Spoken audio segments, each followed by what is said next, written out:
전에 뉴스에 안타까운 소식이 있었죠. 부모가 아이들을 데리고 함께 극단적인 선택을 했었어요. 인생이 힘들다, 삶이 괴롭다 그래가지고 자기 생명을 포기했습니다. 근데 더 안타까운 거는요, 어른들은 잘못된 선택이기는 하지만 자기 스스로 그렇게 선택을 하고 결정했다 칩시다. 아이들은요, 자기가 가장 믿었던 부모들에게 살해당합니다. 애들은 무슨 잘못이 있어요. 이건요, 어떤 말로도 변명이 안 됩니다. 무엇으로도 씻을 수 없고 도저히 용서가 되지 않을 죄. 또 그만큼은 아니더라도요, 살아가기가 어렵다고 해가지고 그냥 술에 찌들어서 그렇게 살아가는 사람들이 있습니다. 삶이 내가 원하는 대로 풀리지 않아 그래가지고 세상을 원망하고 사람을 원망하고 그러는 사람들, 온통 불평과 불만에 가득 차서 분노를 바라면서 살아가는 그런 사람들도 많이 있습니다. 근데 인생은 정말 그렇게 부정적이기만 한 것일까요? 사랑하는 성도 여러분, 진지하게 질문을 한번 해봅시다. 인생을 어떻게 생각하시나요? 삶이라는 것에 대해서 어떤 느낌이 있으십니까? 불가에서는 인생을 고통의 바다라고 하는데 정말 그럴까요? 8, 90년대에 그 걸레 스님이라고 불렸던 중광이라는 사람이 있었어요. 가짜 스님입니다. 자칭 승려인데 승적은 없어요. 그런데 머리를 밀고 승복을 입고 머리에 주겸 이런 거 들고 목탁 들고 다녔습니다. 시도 쓰고 그림도 그리고 추잡한 짓을 한 거는 아니지만 기행을 항상 일삼던 그런 사람입니다. 이 사람이 죽으면서 마지막 유언으로 담긴 말이 있습니다. 그게 뭐냐면, 에이 괜히 왔다. 반면에 이분하고 친분이 상당히 있고 친했던 천상병이라는 시인이 있었는데 아시는 분들이 많을 겁니다. 그분은 귀천이라는 시에서 이렇게 노래했어요. 아름다운 이 세상 소풍 끝내는 날 가서 아름다웠다고 말하니. 절친이었던 두 분이 의견이 이렇게 다르었어요. 삶의 환경 때문일 수도 있고 아니면 그것을 받아들이는 그 사람의 마음가짐 때문일 수도 있습니다만 인생에 대해서는 상당히 많은 의견들이, 다양한 의견들이 있어요. 그렇다면 나는 인생을 어떻게 생각할까요? 인생은 고해일까요? 괜히 왔다 가는 것일까요? 죽지 못해서 사는 것일까요? 태어났으니까 아무 생각 없이 그냥 사라지는 것일까요? 그것도 아니면 아름다운 소풍일까요? 이것에 대한 정답은 무엇일까요? 아니, 그 정답을 어디에서 찾아야 할까요? 우리가 사는 이 세상 누가 만드셨어요? 하나님이 만드셨어요. 그리고 살아가는 우리도 누가 만드셨어요? 하나님이 만드셨어요. 그렇다면 하나님이 만드신 이 세상에서 살아간다면 모든 답은 어디에 있어요? 하나님께 있을 수밖에 없어요. 다른 모든 사람들도 세상에 많은 어떤 무리들도 이런 얘기 저런 얘기 합니다만 다 가짜입니다. 진짜는 하나님의 말씀 속에 있습니다. 아니면 하나님의 말씀을 받아서 나름대로 여러 가지 해석을 할 수는 있겠죠. 그렇다면 하나님은 우리를 왜 지으셨을까요? 하나님이 우리를 창조하신, 이 세상을 창조하시고 구체적으로 나를 창조하신 어떤 이유, 목적, 까닭이 있지 않겠습니까? 우리 고통당하라고 여기 만드셨겠어요? 아니면 수고와 슬픔과 분노를 느끼라고 우리를 만드셨을까요? 아니면 아무 생각 없이 그냥 주무시다가 잠꼬대 하듯이 그냥 만드셨겠습니까? 그런 게 아니잖아요. 살면서 살아있기에 살아있어야만 하는 특별한 이유가 있기 때문에 우리를 만드셨다는 거예요. 우리에게 생기를 주시고 우리가 살아있는 존재로 만드신 분명한 섭리가 있다라고 하나님은 성경에 말씀을 하고 있습니다. 하나님이 우리에게 주신 큰 선물이 세 가지 있다고 생각이 됩니다. 첫째는 인생 자체이고, 두 번째는 사랑이고, 세 번째는 이해. 이런 겁니다. 오늘 성경에 보면 시편 기자가 하나님께서 이렇게 자신을 살아있게 하신 그 자체만으로 하나님을 찬양하며 감사하고 있는 걸 볼 수가 있습니다. 본문 2절 말씀을 같이 한번 보실까요? 2절 같이 읽겠습니다. 시작. 여호와 내 하나님이여, 내가 주께 부르짖음에 나를 고치셨나요? 이전에 아팠을 때 그때를 생각하면서 불평하는 게 아니에요. 고쳐주신 하나님께 감사합니다. 아니, 고쳐주셨다는 것 그 자체보다도 하나님이 내 기도를 들으신다. 내 작은 신음소리에도 하나님은 외면치 아니하시고 귀를 기울이신다. 작은 소리는 어떻게 하면 들을 수 있을까요? 집중해야 들립니다. 많은 큰 소리들, 요란한 소리 속에서도 내가 관심 있고 사랑하고 집중하는 작은 소리는 하나님이 나에게 그렇게 귀를 기울이신다 라고 하는 거에 감사합니다. 3절 말씀을 보시겠습니다. 시작. 여호와여, 주께서 내 영혼을 수월에서 끌어내어 나를 살리사 무덤으로 내려가지 아니하게 하셨나이다. 이전에 절망 중에 빠졌을 때 그때를 생각하면서 좌절하지 않습니다. 반대로 그 어둠 속에서 나를 구원하신 하나님, 그 어둠 속에 나의 죄 때문에 이 세상의 여러 가지 질곡 때문에 생겼지만, 그러나 하나님이 나를 건져주시고 나에게 새 생명을 주셨다. 그것을 찬양한다는 거죠. 그래서 결론적으로 본문 12절의 말씀 같이 보시겠습니다. 시작. 여호와 나의 하나님이여, 내가 주께 영원히 감사하리. 옛날 대중가요 가사 중에 이런 구절이 있어요. 산다는 건 좋은 거지 수지 맞는 장사잖소. 알몸으로 태어나서 옷 한 벌은 걸쳐 쌌잖소. 웃는 분들 있는데, 우리네 헛짚는 인생살이 한 세상 근심 걱정 없으면 무슨 재미가 있겠소. 그건 다 덤이 아니겠소. 이 하나님을 모르는 사람, 예수님의 그 구원의 사랑을 모르는 사람도 말합니다. 산다는 건 좋은 거, 지당한 말씀입니다. 산다는 건 좋은, 아니 산다는 것보다 먼저 이렇게 우리가 살아 숨쉬고 있음, 존재하고 있음을 우러러 하늘을 바라보고 그리고 굽은 땅을 살펴보고 내가 이렇게 살아있음을 확인하는 것보다 더 귀한 것은 없는 것 같습니다. 왜 그럴까요? 살아있다는 것은 무슨 의미입니까?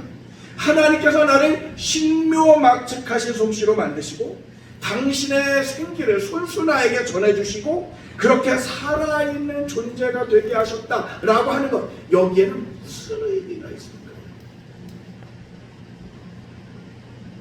첫째로 내가 살아있다는 것은요, 임마누엘의 증거가 있는 겁니다. 내가 살아있다는 게 무슨 뜻이에요? 하나님이 주신 생기가 아직 나에게 있다라는 뜻 아닙니까? 그 누가 뭐라고 해도, 다른 누군가가 내 가치를 얼마라고 평가를 할지라도 그건 상관이 없어요. 내가 살아있다는 것은요, 하나님의 능력이, 하나님의 생명의 능력이 나에게서 지금도 역동하고 있다라고 하는 그런 증거. 그렇죠. 내가 나 된 것은 하나님이 나를 지으신 다음에 하나님의 생기를 나에게 불어넣어 주셔서 내가 됐잖아요. 그러므로 내가 살아있다는 것은요, 말씀으로 하늘과 땅과 그 모든 만물을 지으신 그 하나님께서 지금도 나와 함께 하시며 그 생명력을 끊임없이 공급하고 계신다라고 하는 그런 일. 능력의 하나님이, 지혜의 하나님이, 사랑의 하나님이 내 아버지가 되셔서 나를 지금도 붙잡아 주시는 그런 것입니다. 물론 우리가 죄를 지었을 때는 하나님께서 우리를 책망하시기도 해요. 때로는 그 얼굴을 가리우시기도 해요. 본문 7절 말씀을 같이 보실까요? 여호와여, 주의 은혜로 나를 산같이 굳게 세우셨더니 주의 얼굴을 가리심에 내가 근심하였나이다. 그러나 시편 103편 13절과 14절에는 이렇게 노래를 합니다. 아버지가 자식을 긍휼히 여김같이 여호와께서는 자기를 경외하는 자를 긍휼히 여기시나니 이는 그가 우리의 체질을 아시며 우리가 단지 먼지뿐임을 기억하시미로다. 그래서 우리가 비록 실수하고 허물이 있을지라도 우리가 하나님 앞에 죄를 자백하고 회개하면 하나님은 우리의 체질을 아시기 때문에, 우리의 연약한 것을 아시기 때문에 아버지가 자녀를 긍휼히 여기시는 것처럼 그렇게 우리를 불쌍히 여기시고 용서해 주신다. 단지 용서하실 뿐만 아니라 회복의 은혜까지도 내려주신다. 하나님이 노여워하긴 하셔요. 그러나 그 노염은 잠깐이고 그 은총은 평생이로다. 저녁에는 울음이 깃들일지라도 아침에는 기쁨을 맞이하게 하시고, 우리의 슬픔이 변하여 춤이 되게 하시고 우리의 베옷을 벗기고 기쁨으로 띄우신다. 그것이 하나님이시다는 것입니다. 그러므로 살아가는 형수님과 여러분, 힘을 내시기 바랍니다. 환경이 어려워서 힘들 수도 있어요. 내가 부족해서 그럴 수도 있어요. 아니면 내가 못나서 잘못해서 그럴 수도 있어요. 그러나 그럼에도 불구하고 내가 살아있다라고 하는 것은 하나님은 아직 나를 붙들고 계신다라고 하는 그런 증거. 내게서 하나님의 생기를 거두지 않으셨다는 겁니다. 하나님의 창조의 능력을 아직도 나에게 두고 계신다라는 겁니다. 나는 그 하나님의 생명의 능력, 그 능력을 지금 이 몸에 지니고 있는 그런 존재. 둘째로 살아있다는 것은요, 기회가 있다는 뜻입니다. 희망이 있다는 거죠. 어떤 사람은요, 나에게는, 내 삶에는, 내 환경에는 아무런 소망이 없어, 절망뿐이야, 이렇게 이야기를 합니다. 근데 정말 그럴까요? 우리가 예수님 우편에 달렸던 강도를 아시죠? 성경에는 오른편이라는 말은 없습니다. 외경에 보면 그런 내용이 나오기는 합니다만, 좌우가 앞에서 봐서 왼쪽이면 뒤에서 보면 오른쪽이잖아요. 어쨌든 한쪽 편에 달렸던 그 강도, 큰 죄를 지었어요. 그래서 사형 언도를 받았습니다. 그리고 드디어 집행일이 왔어요. 그의 가족, 친구 모두 그를 포기했어요. 자기 자신도 포기했어요. 사실 무슨 소망이 있겠어요? 지금 오늘 사형 집행되는데, 근데 이 사람이 만약에 예수님을 만나기 그 전날 사형 집행이 됐으면 어떻게 됐을까요? 구원 못 받았겠죠. 그저 모두가 손가락질하는 큰 죄인, 살인 강도로 그냥 죽었을 거예요. 그리고 하나님 앞에 가서 심판받고 영원한 저주에 빠졌겠죠. 사형수에게 하루 일찍 집행되나 하루 늦게 집행되나 무슨 큰 차이가 있을까? 그런데 그렇지 않다. 이 사람은 하루 더 살아있었기 때문에 예수님을 만났어요. 그리고 구원받고 영생을 했어요. 하루의 가능성, 이 하루의 능력, 이것이 영생을 주고 살아가는 성도 여러분, 내가 살아있는 이 하루에는 그만한 능력이 있다는, 제가 왕십리에서 부목사로 섬기고 있을 때 그 교회에 한 집사님이 갑작스럽게 집사님의 부친이 쓰러지셨어요. 연세는 꽤 많으셨지만 건강한 편이라서 그걸 예상을 못했는데 갑자기 심근경색이 오셔가지고 심정지 상태에서 병원으로 갔어요. 지금이라면 의술이 훨씬 발달했으니까 좀 나았겠지만 그 당시만 해도 어려운 상황이었어요. 다행히 심장은 뛰게 됐는데 의식을 잃었어요. 이 집사님이요, 아버지 구원을 위해서 30년이 넘게 기도를 했어요. 그런데 이 아버지가 고집이 얼마나 센지 끝내 교회를 나오지 않고 계셨어요. 얼마나 안타까워요. 갑자기 쓰러지신 것도 가슴 아픈 일이지만 이 아버지가 구원받지 못하고 별세한다면 정말 평생의 한이 되지 않겠습니까? 30년 기도가 물거품 되는 거잖아요. 그런데 중환자실에 입원한 지 2주쯤 됐을 때 의식이 돌아오셨어요. 그리고 복음을 전하니까 복음을 받아들이고 신앙고백을 했습니다. 급하니까 어떻게 해요? 그 병실에서 세례를 주고 그리고 3일 계시다가 결사하셨어요. 집사님의 30년 기도, 하나님의 외면치 않으셨다. 만일 이분이 정신을 차리지 못하고 그대로 세상을 떠나셨다면 어떻게 됐을까요? 심각한 문제죠. 그런데 다행히 하나님께서 그 정신을 깨워주셨어요. 살아있게 하셨어요. 단면치이지만. 그래서 그분은 구원받고 천국 가게 되셨어요. 빌립보 감옥에 바울과 실라가 갇혔을 때 그들이 찬송을 하죠. 옥문이 열렸습니다. 그때 그 감옥을 지키던 간수는 죄수들이 다 도망갈 줄로 알고 자결하려고 했어요. 왜냐하면 이 당시 로마의 법은요, 그 감옥을 지키는 간수는 이 죄수가 탈출했을 때 그 죄를 자기가 다 짊어져야 되거든요. 그런데 거기에 있는 죄수들 다 탈출했으면 어떻게 되겠어요? 자기뿐만 아니라 자기 가족도 해코지를 당할까봐 스스로 목숨을 끊으려고 했죠. 그때 바울 사도가 만교를 해서 이 사람은 포기합니다. 자기를. 그리고 나서 어떻게 됐습니까? 자기와 자기 가족들도 구원받고 영적인 구원뿐만 아니라 그 삶도 풍성해졌습니다. 사랑하는 성도 여러분, 살아있는 한 희망을 포기하지 마시기 바랍니다. 삶의 놀라운 가치, 이것을 절대로 그냥 헛되이 흘려보내지 마십시오. 살아있다는 건 무슨 의미냐면 무한하게 열려진 하나님께서 열어두신 그 희망의 가능성으로 우리가 촉대받았다는 그런 의미입니다. 내게는 절망뿐이라고요? 사방에 다른 곳을 바라보기 때문에요. 앞만 보면 캄캄하지요. 옆을 바라보면은 그거 두려움 뿐입니다. 뒤를 바라보면 후회뿐이고요. 그러나 하나님을 바라보면 거기에 빛이 있습니다. 거기에 소망이 있습니다. 하나님께 세상의 모든 것을 이길 능력과 힘이 있기 때문에 그렇습니다. 그래서 다윗 왕이 이렇게 찬양하죠. 시편 18편 1절의 말씀입니다. 시작. 나의 힘이 되신 여호와여, 내가 주를 사랑하나이다. 다시 한번 고백합시다. 나의 힘이 되신 여호와여, 내가 주를 사랑하나이다. 이 나에다가 나의 이름을 붙여서 고백을 해봅시다. 경석이의 힘이 되신 여호와여, 경석이가 주를 사랑하나이다. 세 번째로 우리는 살아있기 때문에 하나님이 마련해 두신 그런 기쁨들, 이런 것들을 누릴 수가 있습니다. 우리가 기도하고 찬양할 때 하나님의 은혜, 하나님의 사랑, 이런 것들이 느껴지잖아요. 하나님의 거룩하심을 체험할 수 있잖아요. 또 예쁘게 잠들어 있는 자녀들을 바라볼 때 행복하지 않던가요?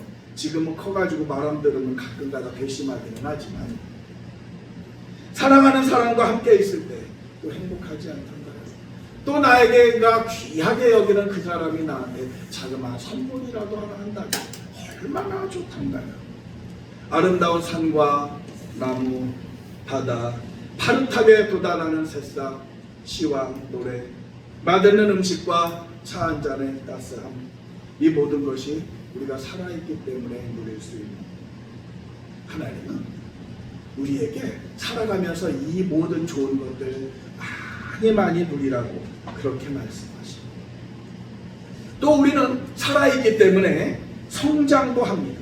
삶을 완성해 나갈 수가 있습니다. 공자가 이런 얘기를 했어요. 아침에 도를 깨달으면 저녁에 죽어도 여한이 없다 그랬는데, 우리는 어때요? 살아가면서 꿈을 이룰 수도 있고 보람된 일을 해나갈 수 있어요. 그리고 이 세상의 것뿐만 아니라 지금 우리가 살아있기 때문에 하나님께 속한 거룩한 일들을 할 수가 있어요. 천국은 이 세상보다 좋은 것이 사실입니다. 그런데 좋은 건데 천국에 없고 이 세상에 있는 것들이 있어요. 그게 뭘까요? 전도하는 거. 천국 가서 전도 못합니다.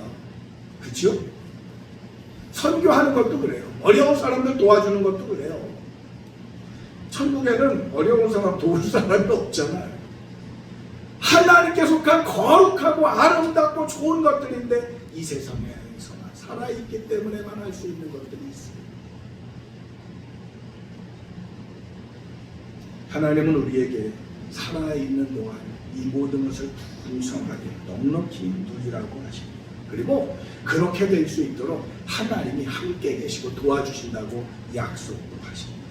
그러므로 사랑하는 성도 여러분, 우리는 살아야 합니다. 살아지는 것이 아니라 살아가야 한다는 말씀입니다. 하나님이 주신 생기가 우리에게 있습니다. 그 그러니까 하나님을 의지해서 하나님이 공급해 주시는 그 능력으로 더욱더 풍성한 생명력을 가지고 적극적으로 살아가야 된다.